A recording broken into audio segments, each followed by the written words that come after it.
How Green Was My Valley is a film that was released in 1941 and it picked up the Best Picture Oscar in 1942. It was directed by John Ford, who also picked up Best Director. The film stars a very young Roddy McDowall. I think this was his first role, in fact. He's a child anyway. Seems weird seeing Roddy McDowall as a child, especially...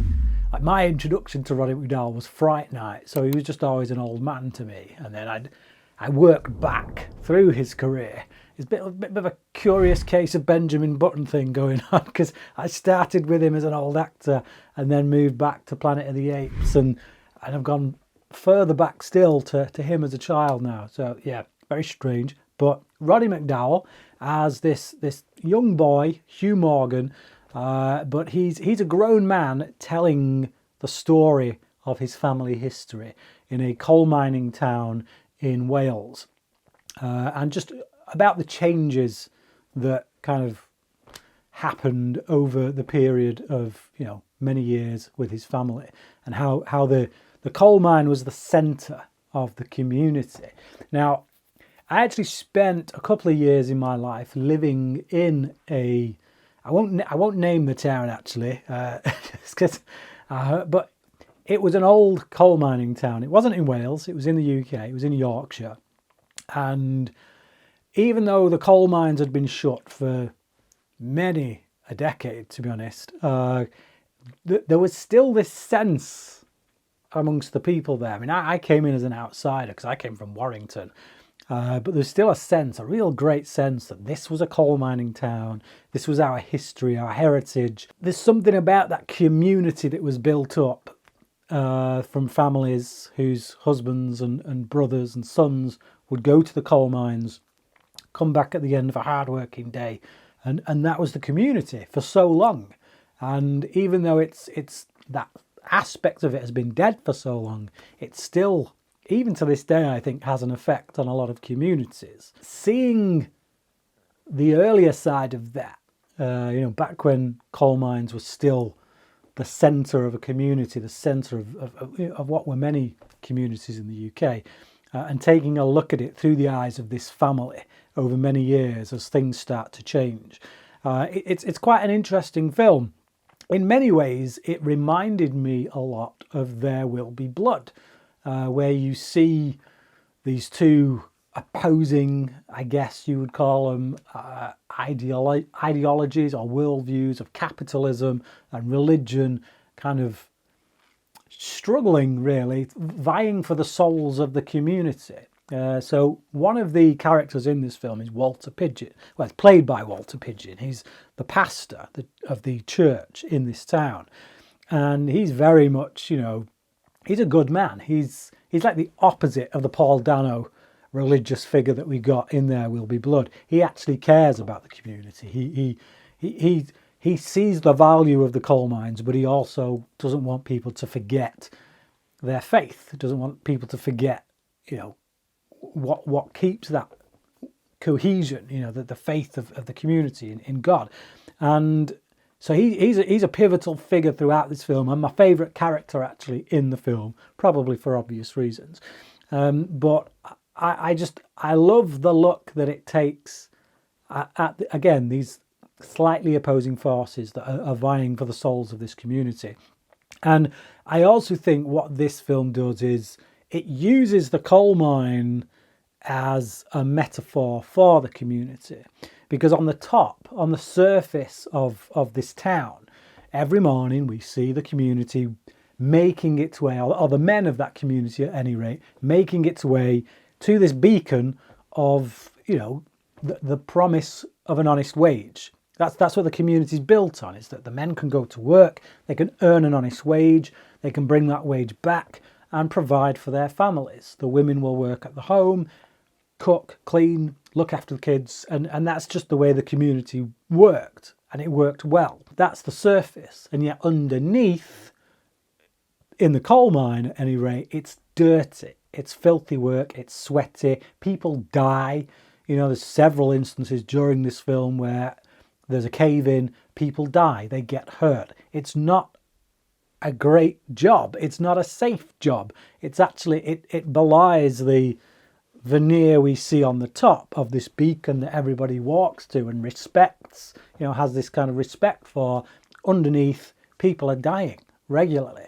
And likewise, the community has this veneer of, social cohesion and all that. But in reality, people are judgmental. They talk about each other behind their backs. They cast people out when they don't fit into their moral standard.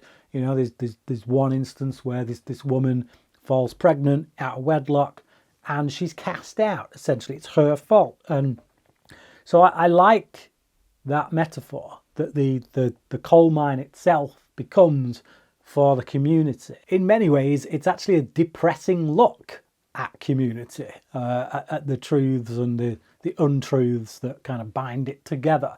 But it never feels depressing or oppressive because of the way that John Ford shoots it. He's got lots of beautiful vistas of Welsh countryside. It looks like somewhere I'd want to live in, nice village cottage type houses. And meanwhile, as I say, underneath all that, you have a lot of dark, depressing, sweaty, gritty, horrible kind of aspects of life, both in terms of what they have to do to earn a wage, but also in terms of personality and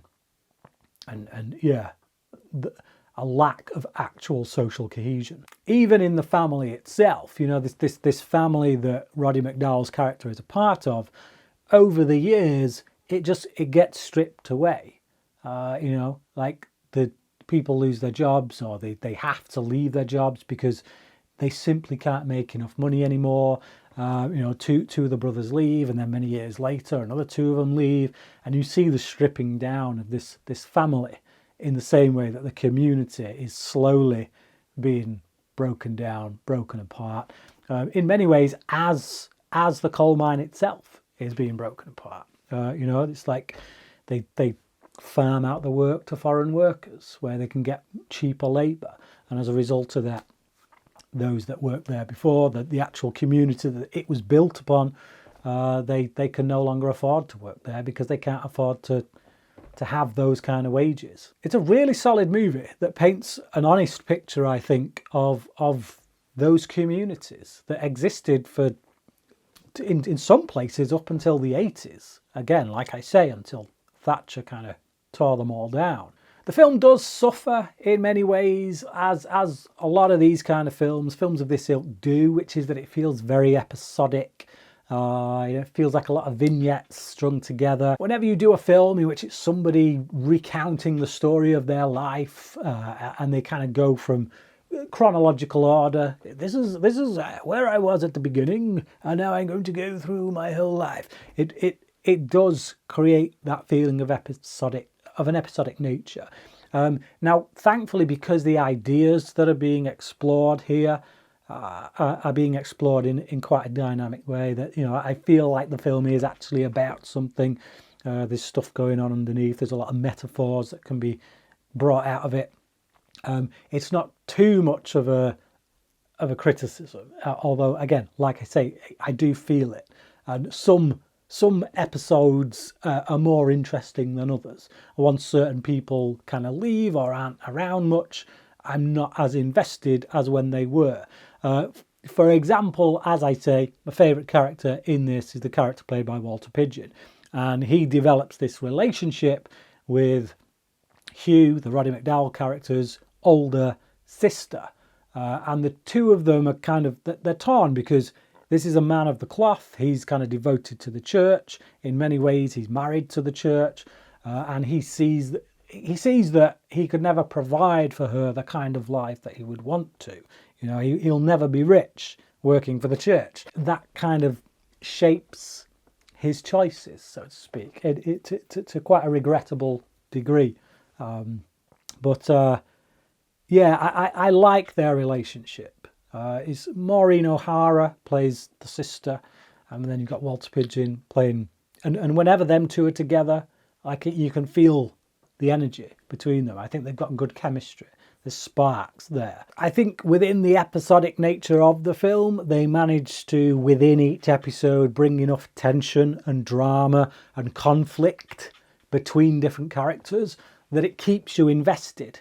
It keeps you wanting to see where they go next. Whereas if you look at a film that also won Best Picture, which is The Great Ziegfeld back in the 30s, which I've reviewed as well, that was a similar film in the not necessarily in what it was about, but in the sense that it was the story of one man's life being told, and they were cramming everything in that they could. It felt very episodic, but there was no drama. There was no conflict. There was no any situations they brought up where they could mine for conflict. They just very easily kind of dealt with it so that it actually became quite conflict free. And as a result, it became an extremely dull film to watch, and it was 3 hours long. Whereas here, as I say, within any given moment of time within this family's life, there's always some kind of drama going on. There's always some conflict or something that they need to overcome, either as a family or as individuals. So yeah, it's great, and it's really well shot by John Ford anyway. You know, he's got quite a reputation, obviously, as one of the great directors of his time. This could feel just quite twee and quite small and very intimate. And while it is all of those things, it's also opened up to this whole valley, just because of the way that Ford shoots it, the big wide angles, the big sweeping shots of countryside. It feels more than just a stage play, essentially. It's a very good film, dated in parts, probably doesn't hold much rewatch value for me, which is quite a big factor for me in giving out like a 5-star rating. I'm glad I've seen this. I was engaged. I think it was a worthy film. Not quite as worthy as something like, say, The Maltese Falcon, which was also nominated that year but lost to this, obviously. And some people would argue Citizen Kane, which again this was up against. This is the film that beat Citizen Kane for Best Picture. Now, me personally, I think I would be more geared towards watching this again over Citizen Kane. I've still to this day never been able to get through Citizen Kane without falling asleep. I've tried 3 times. Sorry, it's just the way it is. I appreciate the skill of Orson Welles as director, but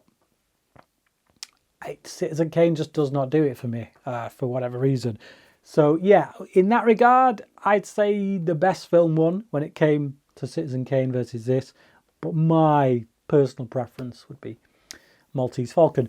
But yeah, as I say, rewatch value. I don't see myself going back to this at any point. Happy I've watched it. Very good film. I would recommend it definitely as a one-time watch, but that's probably about it for me. But what about you? That's my thoughts on How Green Was My Valley. But what are yours? Have you seen it? And you know, out of the 3 Best Picture nominees that I just mentioned, this being one of them, which would have been your choice? Citizen Kane, this, or The Maltese Falcon? I've given you mine. Let me know what yours are or is.